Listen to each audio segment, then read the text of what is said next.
honest answer to this question is that it depends on the subject. So I'm actually going to show you some examples using the math, reading, and language arts. Okay, so I've got our first grade reading, first grade math, and first grade language arts. And just by looking at them at a glance like this, I will tell you right away that math and language arts, I do believe, are two subjects that you can get away with skipping over the religious parts. But with their reading, 100% not, and I'm going to show you why. So inside of all of the reading light units, you will see there's like a table of contents with all of the lessons for this unit. And each of these lessons is focusing on a different story that they're getting out of this reader book right here.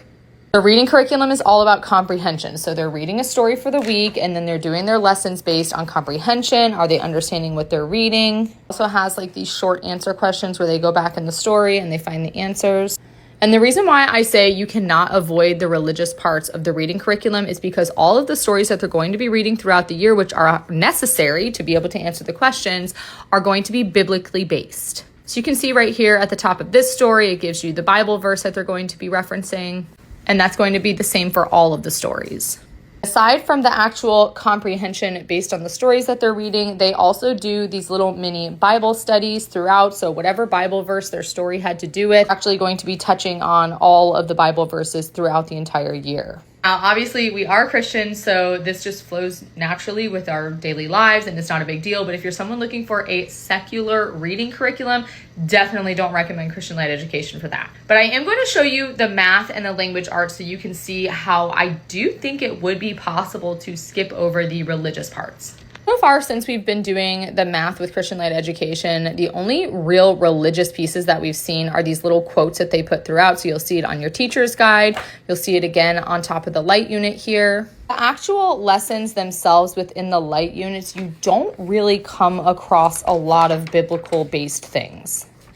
The only time that we've really seen it is extra activities in the teacher's guide. So you have your light unit, but the teacher's guide also has you doing like little side activities with them or little activities to do with them before the actual lesson starts. So this is just one example where we're teaching them the difference between true and false statements in math, and they're using God and the Bible as an example of something that is true. So that could easily be something that you could just skip over. Also do things before we start the actual lesson called these story problems, and I actually love these. So this is where you're reading a story problem out loud to them, and then they're actually going in their light unit and they have to come up with the equation for what you've read. Now, this is not a biblical example. This one's talking about giving butterfly stickers, but sometimes you will see something like, little Johnny read his Bible for 4 minutes on Tuesday and 9 minutes on Thursday. How many total minutes did he read his Bible for? Or something like that. So again, you could change the wording if you need to. So that's it for the math. I'm going to show you the language arts. Just like the math, they'll have these little quotes here that you'll see on the light units as well.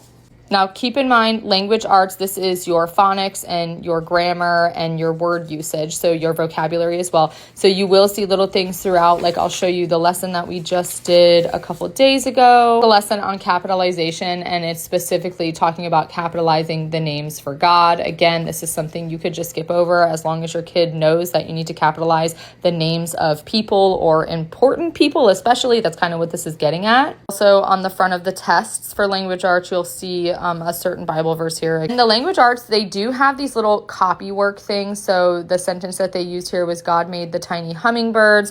They're just wanting your child to copy that. And then we're checking to see, did they do a capital letter? Did they do punctuation? Do they have spaces between their words? So this is a writing activity, and you will see sentences that have to do with the Bible and God. So if I was a family who wanted a secular language arts curriculum but wanted to use this, I would probably just take that sentence and change it up. Like I would say, put Sammy made the tiny hummingbirds, or whatever it is that you wanted to say. I love this curriculum so much for the educational value that it provides. Again, when I was a public school teacher, I never came across a curriculum that was as organized and as intentional as they have their lessons organized for this curriculum. So if you're looking for a secular curriculum, but this is appealing to you, unfortunately, it is called Christian light education. It's a heavily Christian-based curriculum. However, like I just showed you, there are ways around it, and I do believe in this curriculum so much that I do think it still would be worth doing, just not the reading.